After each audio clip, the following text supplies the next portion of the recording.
यदि ये कोई सामने दिख रहा है। जातक हाँ 11:30 पर जन्म हो तो सूर्य के हाँ किस भाव में होने की संभावना है? हाँ, किस भाव में होने की संभावना है? तो आप बताइए किस भाव में हो सकता है? तीसरे 11वें भाव में। में। तीसरे में। तीसरे में हो सकता है, 11वें। 11वें नहीं, में हो सकता 11वें है। में कैसे? नहीं, तीसरे में ही होगा। नहीं, मैं सबकी सुनूंगा। अगर आप कह रहे हैं 11वें में तो मैं 11वें की भी बात भी मानूंगा।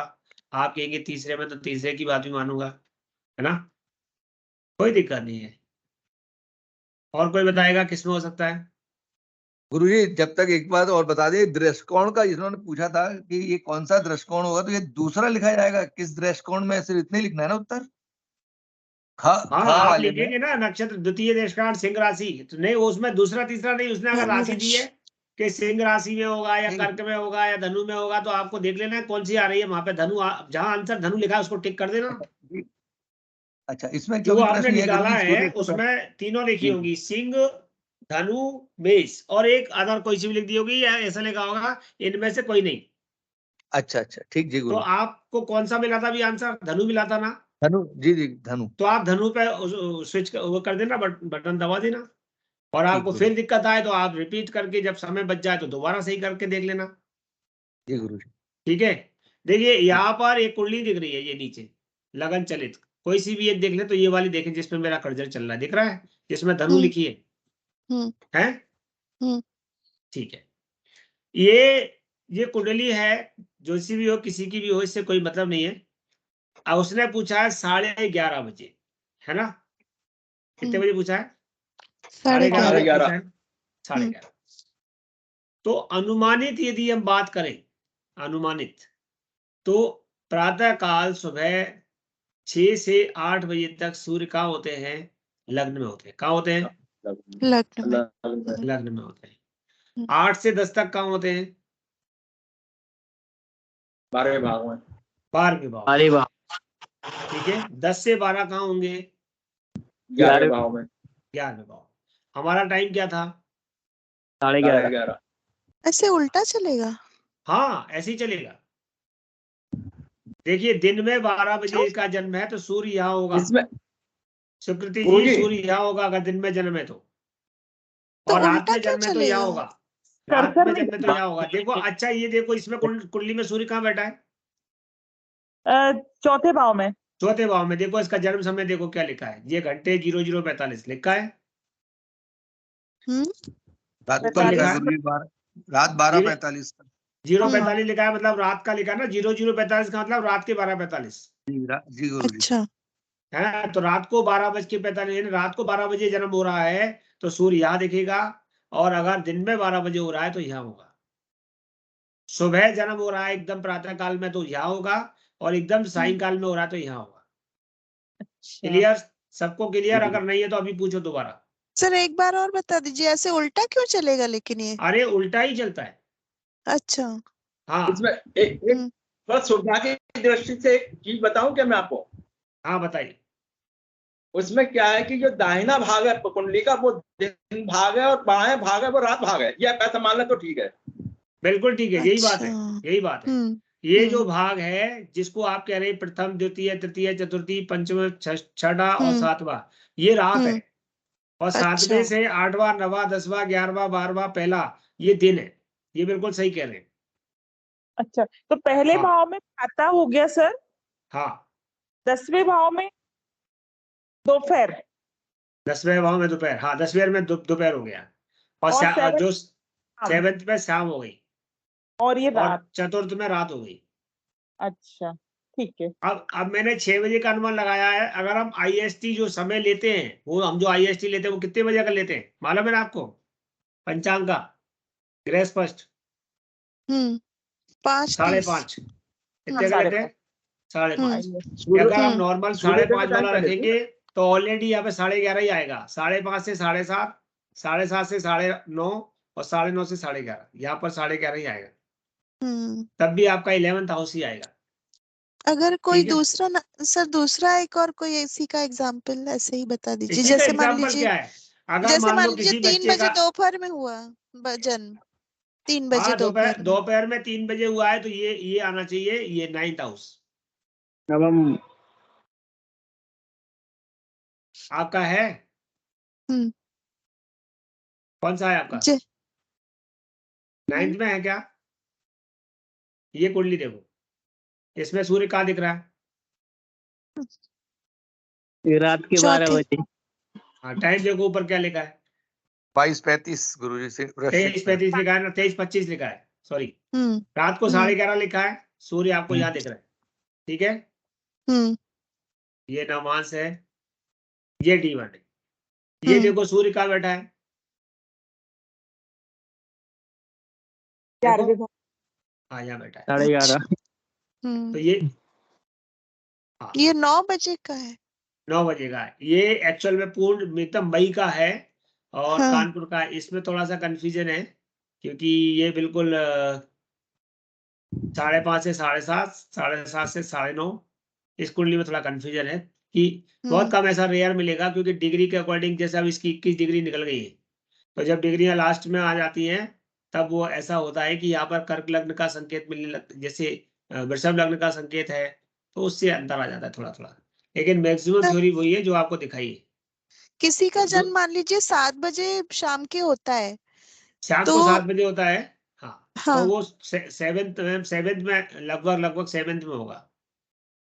तो भी लग्न से शुरू करके मतलब हाँ हाँ क्लॉकवाइज ही चलेंगे।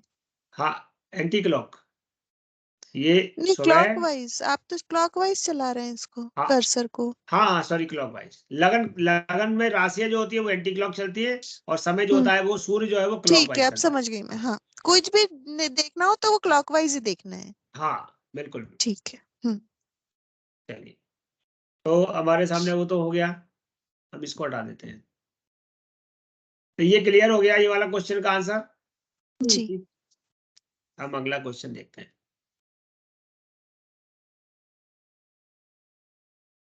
अगला क्वेश्चन क्या है?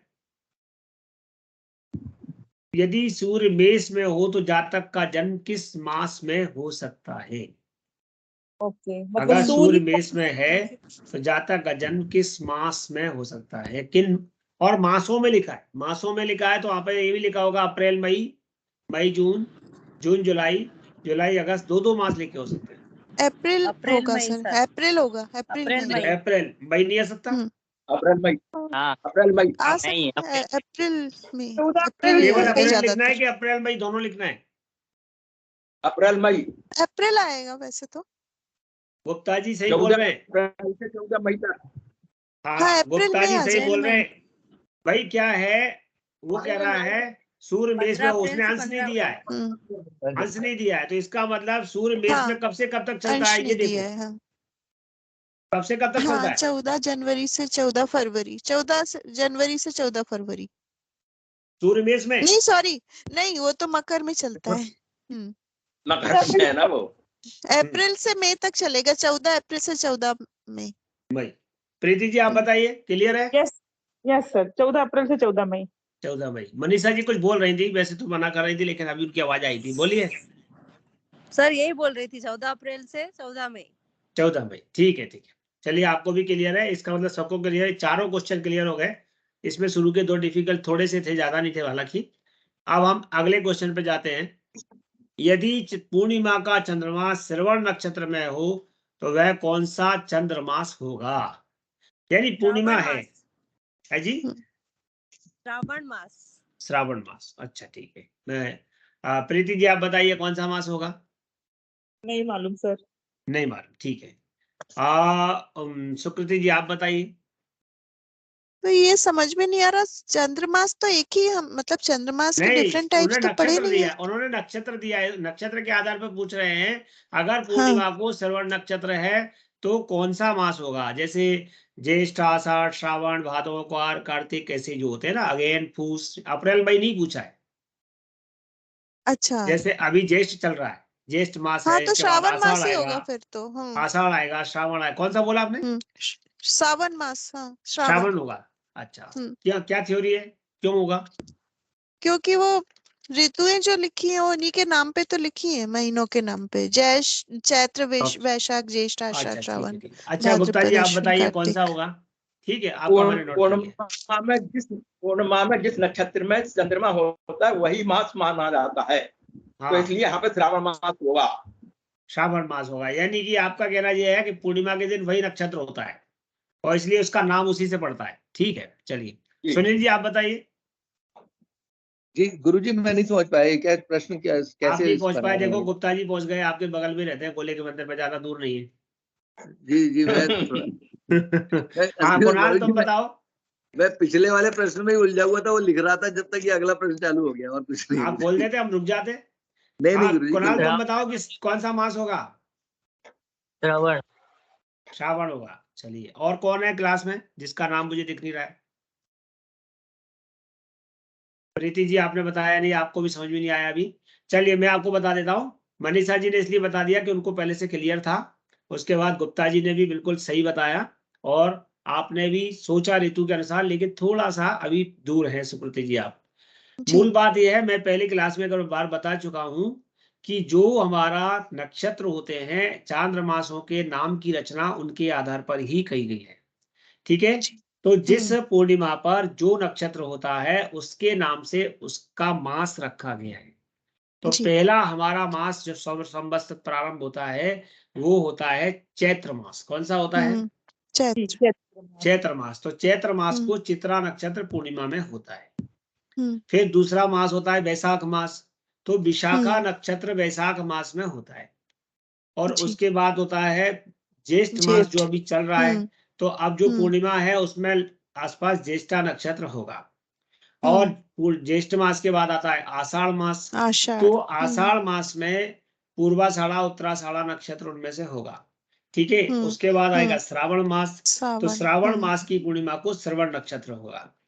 तो जी इन्होंने जो ऑलरेडी दे दिया कि पूर्णिमा को यदि चंद्रमा श्रवण नक्षत्र में है तो वह कौन सा मास होगा, तो आपको इस बात पे जी फोकस करना है कि जो नक्षत्र है इसके नाम पर कौन सा मास है। तो आपने बिल्कुल अनुमानित तौर पे सुकृति जी ने आपने कहा कि श्रवण और श्रावण मिला लिया। मनीषा जी ने पहली बार में क्लियर कर दिया, गुप्ता जी ने भी क्लियर कर दिया। प्रीति जी अब आपको क्लियर हुआ कि नहीं? हो गया सर। हो गया। अगर हम कहें कि कार्तिक मास की पूर्णिमा पर कौन सा नक्षत्र होगा, बताइए। कृतिका। कृतिका। प्रीति जी? जी कृतिका होगा। तो हम्म। माघ मास की पूर्णिमा पर कौन सा होगा? मृगशिरा। मघा। मघा। मघा। बहुत बढ़िया। हम्म। तो ऐसे करके आपके सामने अगर बदल के भी आ जाए तो अब आप आसानी से पहुंच जाएंगे। ठीक है, चलिए। अब इन्होंने लास्ट एक और क्वेश्चन पूछ लिया। सुनील जी आगे बढ़े। जी गुरुजी हो गया, बिल्कुल हाँ मैं समझ में आ सोचा अभी गया, पीछे धन्यवाद। तो नहीं हटके। अब नहीं, देखिए मैं लिख मेष से लिख वृश्चिक लग रहा राशि था। तक, ये देखो क्या लिखा है, मेष से वृश्चिक राशि तक कितने नवांश होते हैं बिना दोनों राशियों को शामिल किए? कि मेष से छह। कितना बढ़िया क्वेश्चन है। मेष से छह। वृश्चिक राशि तक कितने नवांश होते हैं बिना दोनों राशियों को शामिल किए? 63 सर, 6 है 63। 54। पहले तो मेष से वृश्चिक तक कितनी राशि हो गई? 6 हो गए, छह। 8 हो गए राशि। टोटल। 8 हो गई। अब उन्होंने कहा हाँ। बिना दो ज्यादा है ना शामिल वो? कर दो। मेष वृश्चिक को हटा दो, अब कितनी राशि बची? 6। 6। 6। एक राशि में कितने नवांश होते हैं? 9। 9। तो 6 गुणा 9 कितने 54, हुए? 54, तो आंसर कितना हुआ? 54। 54। क्लियर हुआ सबको कि नहीं हुआ? अभी भी कंफ्यूजन है, दोबारा करेंगे। नहीं जी क्लियर है सुनील साहब? जी 6 गुरुजी गुणा clear हो 9, गया। 6 नाम हाँ 6 14। गुणा 9 54। और क्या? आपके हाँ सामने आंसर लिखा 54। होगा 54 और हाँ। 72 ऐसे करके लिखा होगा। लेकिन अपन को ध्यान से पढ़ना है कि इसने पूछा क्या है ना? गुरुजी इसमें ये प्रश्न में थोड़ा घुमाया, इन्होंने दोनों राशियों को सम्मिलित किए बिना लिखा, इसलिए 8 के वो 6 रह गए। हाँ 8 की 6 रह गए। वो कहा था कि एक रसगुल्ले में एक प्लेट में 2 रसगुल्ले हैं, खाने वाले 3, कैसे खाएंगे? बताइए सुनील साहब।